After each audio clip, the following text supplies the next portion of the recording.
Hey fellas.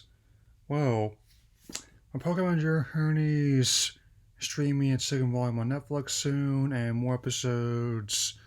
Oh, it's in the pike for the Japanese version of the show as well. Oh, I thought I would take the opportunity to share 10 things I might like to see in the series. I'm not saying that they're guaranteed to happen things like this way, or they'll even be included at all.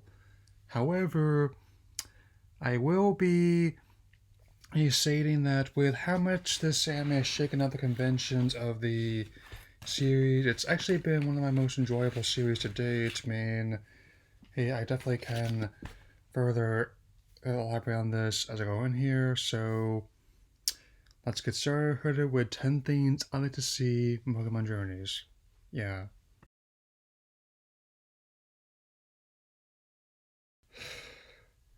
The first part is definitely an easy one for me since they've already managed to do this by not only setting like their hub in Vermilion City, hey, but also how in the case is that is that how the whole globetrotting Adventure Princess show seems to be tailor made for this. That they're not just going to be exploring Galar, but they're also going to be going back to who everywhere past region has been featured to date. I mean, which in itself presents, in my honest opinion, a huge opportunity to explore more things that places they haven't before, or could you completely expand them further, earlier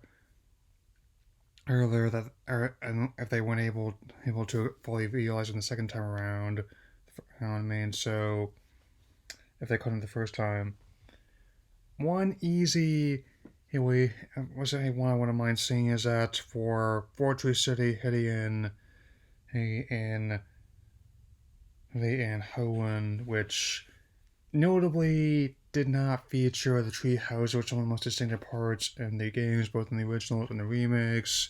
So, why not revive the idea here? I mean, especially given the other points we'll be addressing on this list.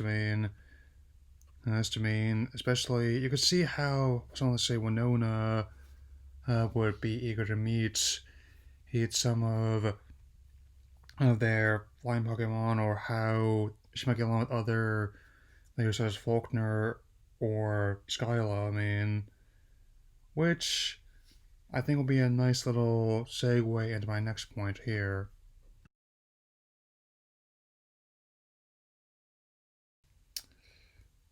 Yep, I kind of figured I would be including this one since I just saw by the image I used as transition, and with the Master's Age, which already been revealed to include Champion Leon, and the Kanto champion, currently of Lance, but also of the Dragon and type gym leader Raihan.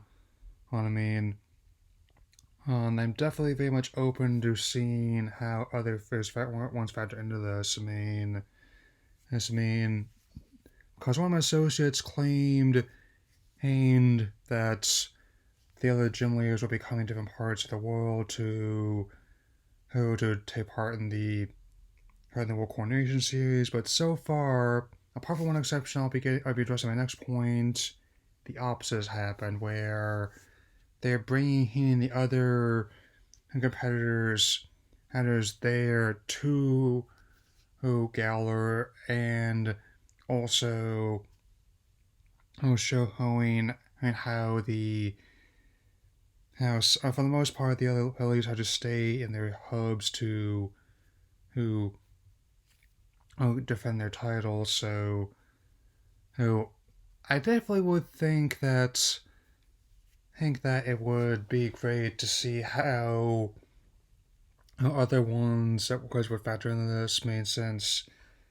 Again, Twilight Wings already did a good job establishing how this could work. I mean, how they intrinsically tied the Galadriel as part of their world, which The setting is definitely one of the most fascinating things and how that relates to characters, and what a big advantage I think it has over other similar series which, again, and I would like to see expand upon.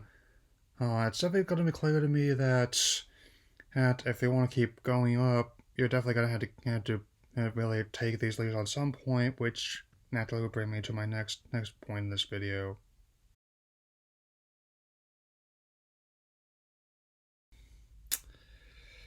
This actually is a nice way to tie to my previous 2 points. They're already heading up based on what's already happened, what's gonna be happening in the episode that's gonna be airing right before that. It's trying to get out of the downward spiral that he's been put in, and because of his first match. But I do really think this might be ideal conditions for it, because I do like how they finally found a way to work in the fighting dojo in Saffron City. It more than 20 years they originally introduced it. I mean, in Origins, very briefly referenced it. I mean, and I gotta say, hey, the black belt trainer class in the anime looks more like a bearded version of Ryu from Street Fighter than ever. I mean, they managed to do that for every single generation.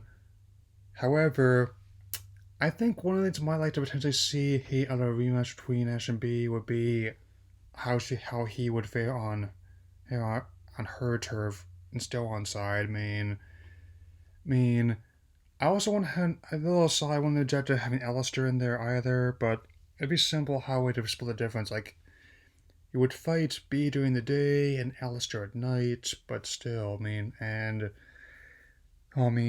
I really like the way they handle the character. I wasn't sure what to expect, given how they would build on what they established with her in previous continuities, such as the games and as well as the Twilight Wings OVA I mentioned. I mean, in sense. Also, it's clear that despite her strength, she has other qualities that she herself needs to overcome. Given how she's established in the games can be one of the younger her her gym leaders that I think maybe a teenager her as opposed to an adult or young adult the other gym leaders are. Her which definitely explains how she's still in in high school as well as official arts, showing her having affinity for pastries. But come on, at this point, who doesn't? I also want to mind tie into one of the previous points, seeing and maybe potentially expanding upon what actually happened at her when I mentioned Karina, and also see how Karina herself reacted, or even her grandfather Gurgen. Is she really just too soft in her mind, or is it something more we're not being told just yet? The potential things it can do who for the next engagement are going to be endless. First and foremost, however, I'm eager to see what kind of countermeasures there'll be against grab locks this time around. Whether it's a different kind of monster. Might basically play with use something like advanced like Dragonite or Gengar, like a ghost type ape, will basically have that fight be shooting blanks against him. And which I think will be a nice little tie into my next point. This one is one of the most things I'm eager to see. Given how the first use was due to the fact that Pikachu absorbed a lot of that energy from a crack in the ground, and before or Ash officially took up the Challenge of the Coronation series. That's definitely one thing that I'd be very eager to expand upon, since while in the game, many purists and even more so competitive players cried foul at these mechanics to a point where someone's like Smogon even outright banned them for allegedly being unbalanced. I actually really like the whole idea of this concept, even some of them taking new forms. I mean, and as opposed to, it's like in between the Z-moves only being used once, or unless you have the rotor abilities, and or Mega Evolution, where you can only do the one monster but lasts the entire battle once it's in play, but when they don't get knocked out. It's only 3 turns for the Dynamax and Gigantimax, so you gotta make that count, man. Since, likewise, I'm guessing that as opposed to how it works in the game and again Twilight Wanes, means that the Pokeball and especially like the band they'd wear on your wrist, would be used to focus the power of the Dynamax energy and not just merely harness it. I'd very much like to see how Pikachu can make use of that, but also other potential monsters as well. I really like how they approached each of the moves, like when, say, hey, Max Steel Spike, hey, from Iron Tails, basically using like Tails like a bolus. Us mean how the G-Max Volt Crash comes from, it doesn't just come to the sky, it rains down on almost like it's the sky. It's almost like you're expecting to see Thor or smash down the Theos to say, let's battle hold them properly this time. And definitely eager to see more of that. I think it would be perfect given how, despite initial skepticism, on the whole, I see what the Olive Armor has been a relative success. I'm still enjoying it, and I'm still training the island, trying to finally do it. Like one of those words world books used to be, but I'm getting ahead of myself. Yeah. Hmm. Now, I think this will be an interesting element to include. I won't be spoiling how exactly they handle the game, because I've not played it yet. But as far as the anime is concerned, I don't think it had to go exactly the same route how that had Sun and Moon. So he's took with Team Skull, and in particular how to handle Guzma and Plumeria. That was actually pretty effective.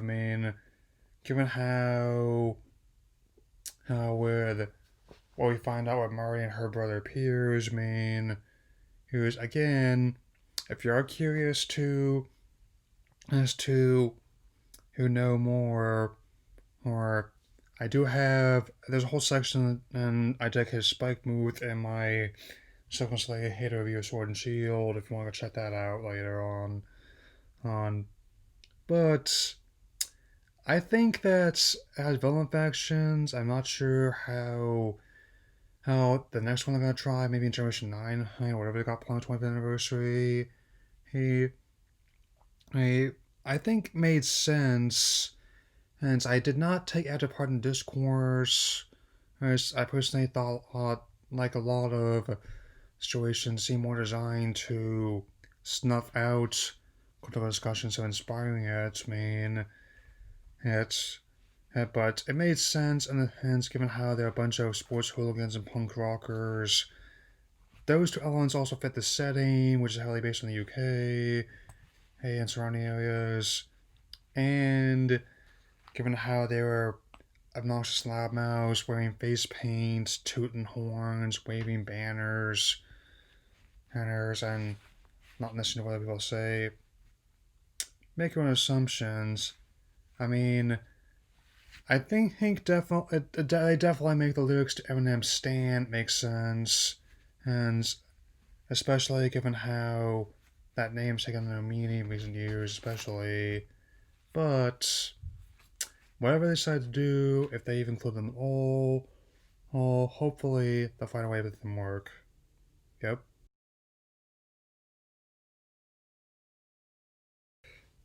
Okay.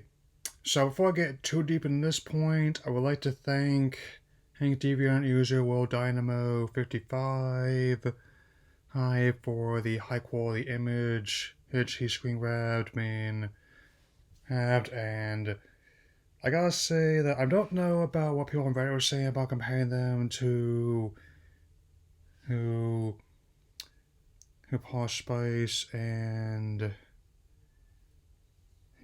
say hey Beckham um Dave Beckham. Yeah, now I remember. However, I would suggest that if they ever did a live action adaptation of this region, my first choices to play them would be Chiwetel Ejiofor and Gwendolyn Christie here personally, based on both their appearances, personality, how they could portray the role. Also looking at potential fan cast, but I'm getting ahead of myself. They did set up Rose again, and fairly early on, thankfully, so that is on the table. Oh, that is basically the whole point of wanting to use something of someone like that as a Chekhov's gun, where you basically have it on the table and it's gonna get fired before the story ends. Basically, even for those who are not familiar with the very coin that term, it's basically the very little way of saying like pay attention is going to be important later. And I definitely think that given how they played out in the games, again, I'm not going to spoil them here. If you want to find out more, play them, or at the very least go watch my other one, Silver review. It could potentially work, or to see how they two were entitled them, especially how that's going to affect other points I'll be addressing further in this video, including, say, the next one.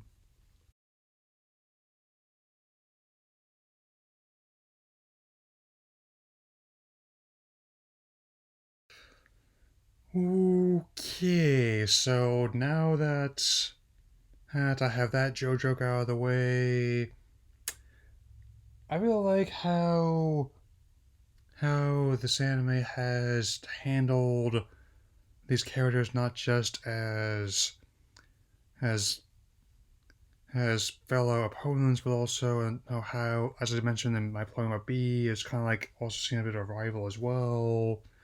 Kind of how people have a common goal, all the different ways of potentially achieving it.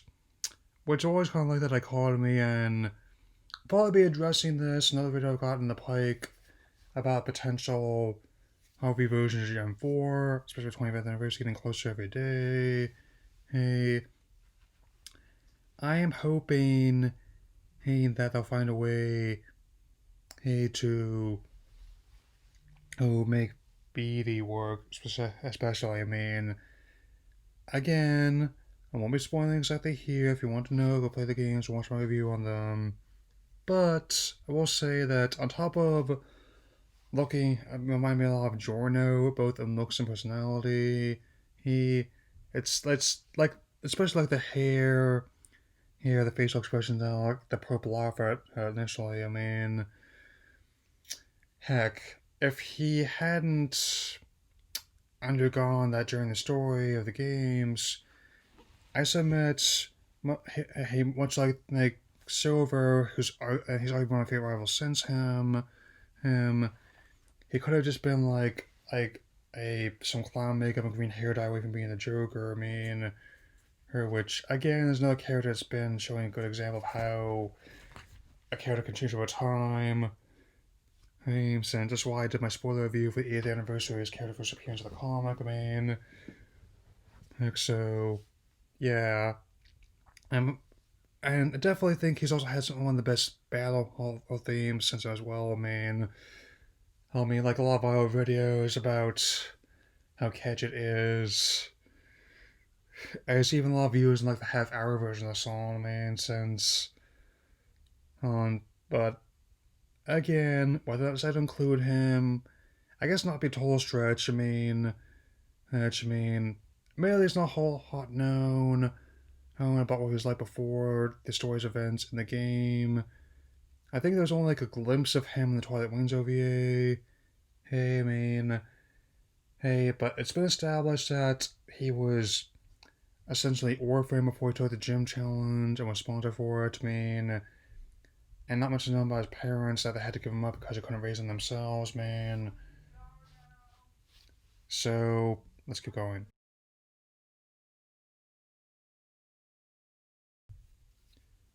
So I definitely knew this would make the top three. And given what I'm hearing, and some of the summaries that have been gleaned from some of the core issues that have been coming out to me, it made sense to who do this to have officially have this reunion first. We've had gym leaders who show up. We've had other characters be alluded to who, and the fact that the hub is from the city itself, definitely puts him in a good position for more to happen right there. Here, and while some people will be demanding whether or not it's like the OGs or just even like in the much loved XY series, I like both those two, but in a way, logistically, this makes sense with a younger audience who would probably still be watching to have a trip back to Alola first. Heck, I'm actually still logging more hours in those games I held on to. Who I mean, because that's how I feel and why I understand some people aren't happy about the cloud save scenario. Because I could always get into the cons if I had to, but you have any idea how long it would take to get all that progress back? But I'm sorry I'm getting off track there. Especially with how they're planning to not only have Kiawe test Go's metal in battle. That's been one of my favorite elements. How showing how Ashen are basically two sides of the same coin, and be inspired by how Pokemon younger days go on their respective journey, and playing off each other. It's really fun, and I'm not sure how exactly it's going to play out. Whether or not we're going to see Koei and Burnett's first child. However, they are setting it up that Ash's his Alola crew or monsters will be around some capacity again. I submit Incineroar and Melmetal will be potential countermeasures against the Octolock of Bee's Graplock. Since it's definitely going to be interesting to see how this plays out. In fact, may even connect back to what they're setting up with the second match against B as well, man. And Mal is still there at the restaurant, and I still really like how the Quesadilla Flowers played a role in resolving her story. Lana is much like her, as around going around the ocean with her father. Her, I'm very eager to see how other things are played out, like with Kiawe's own take on the island challenge, and how Sophocles and Moles have fun at the Space Center Moss Deep, which would make sense to me. He, given how it's pretty close to my headcanon version of character, where like he would definitely be fascinated by space. Insert Hertz Portal 2, who bought giving about space here, and with both of these in mind, I'd definitely be open to close to a lot of the characters coming back. Makes sense. That's actually one of my favorite things why I got back to the series when I did. To see how these concepts are reimagined for her new generation, and and how they can and use the elements in there in interesting, unique ways. I'll get in this more into other videos since it's running a bit long, but I had 2 more points before I finish up, so yeah.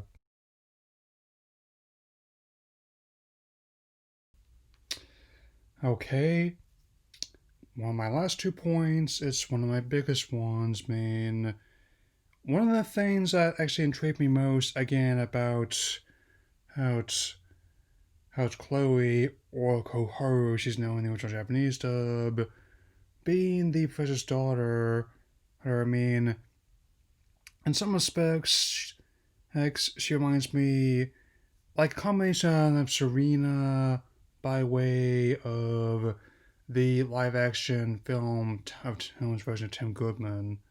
I mean, the games one's another story, but I mean, as we see more of how she is before, I think again how she relates to her Yamper, her definitely is a good example of this. And since then, she's willing to help people learn how to swim and to show what how their monsters are capable of. Like she has the knowledge to do all this stuff.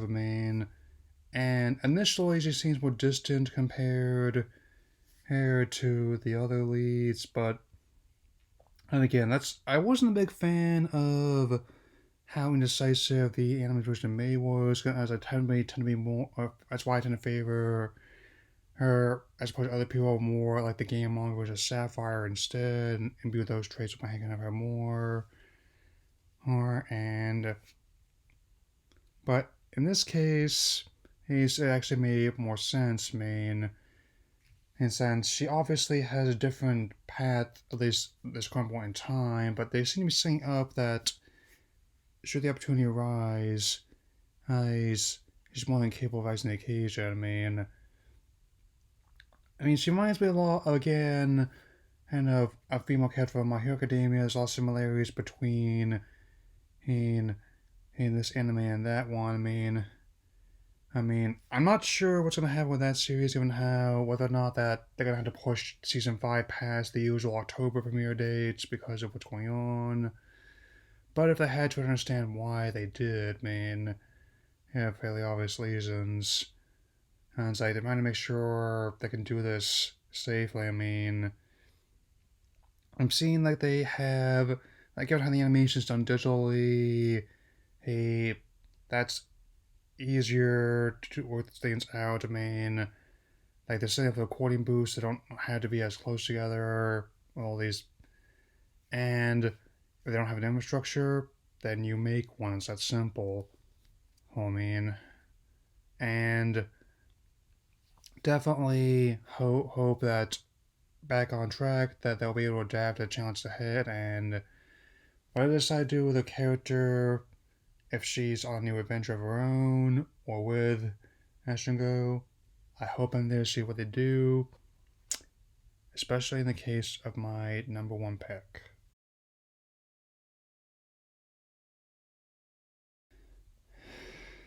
Now comes my biggest desire for her these journeys. His main definitely is a key moment that's alluded to in both the games and this anime. And Galar, that's centuries ago, that Eternatus brought about the Darkest Day.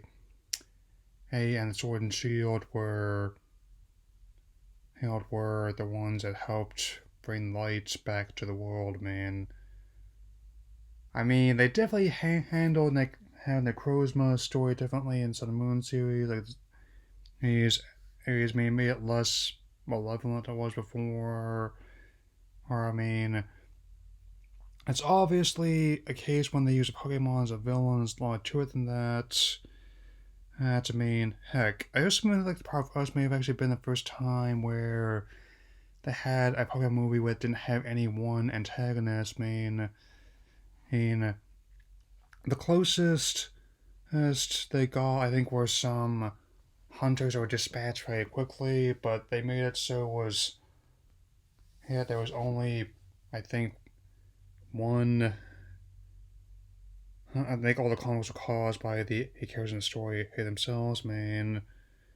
But this is different. I think maybe it could also reveal similarly that it wasn't just one hero, that the sword and the shield have multiple meanings, and this would be relatively close to how the game's handled it, but given how Ashton Gofield is essentially the same role as Hop and the player avatar are in the show, who it would make sense to me that I'm not the only one who's suggesting this. Like Will, who I mentioned earlier, is also making a similar claim, which would make sense to me that I mentioned before that essentially just has the same coin, like with Ash would be the sword, or who's focused on being the best, as someone said that never was focusing on honing his battling skills, and Go would be the shield main, who isn't as active combatant, focusing on filling the blank spaces in his decks a lot more. But this does actually make sense, and so about every angle I can look at it from, and especially given how they're setting up how Ash is going to be in the Lucario, which I am totally cool with. How that's my favorite monster since I was 16. I can actually credit that one getting back in the franchise. And the movie, he was. I like how he provides some nice connections to both the 8th movie as well as the Diamond Pearl episode that revealed that, yes, he was aura sensitive. I mean, I'm looking forward to seeing the dub of that one, especially next week. I mean, once it starts streaming. And Go getting Cinderace. I like how they're working the change of personality. I mean, it's not the exact same way. Hey, it happens in the games where sometimes it changes after the evolves, but it's often and does with Cinderace. I mean, if Square Bunny is the rambunctious ball of energy, that's a comic of saying he's got a knife and also there's memes about Sam Max.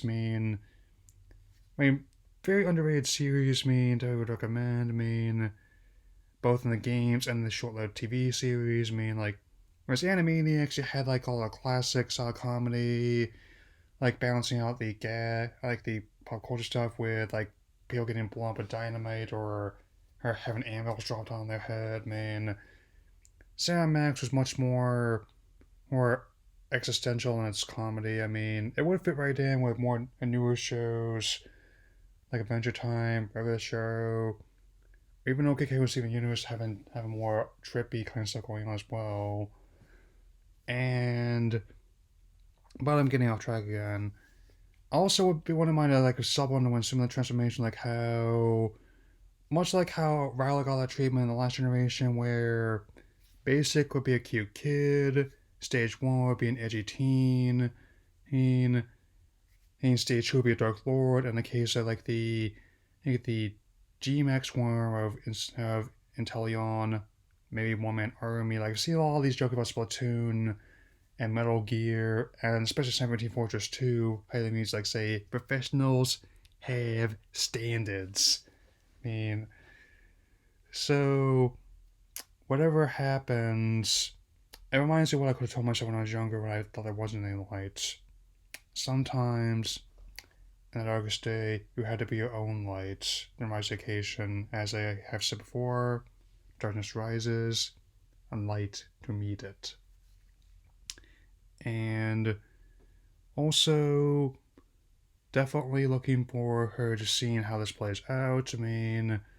Because that's also why I've been really getting back into One Piece as well, especially in the case of not just the previous seasons that I'm revisiting, and now but also the one arc, because sometimes the journey itself can be a very interesting destination. You can't let something like this get you down, and sometimes you just gotta put on a good pair of running shoes and see how far the road takes you, because I will once again state that this is not the end. And once Once Volume 2 starts streaming next week, I'll be addressing it. But I'll give myself a day to take it in as well, main for very obvious reasons. Likewise, I'll have the next animation I'll be making a video about will not be as entertaining as top of this one, but that's about it for the day. Hopefully, I'll finally get to 10 New Mutants soon. You'll see my thoughts on those after I have seen them, so that'll be all for now. Later.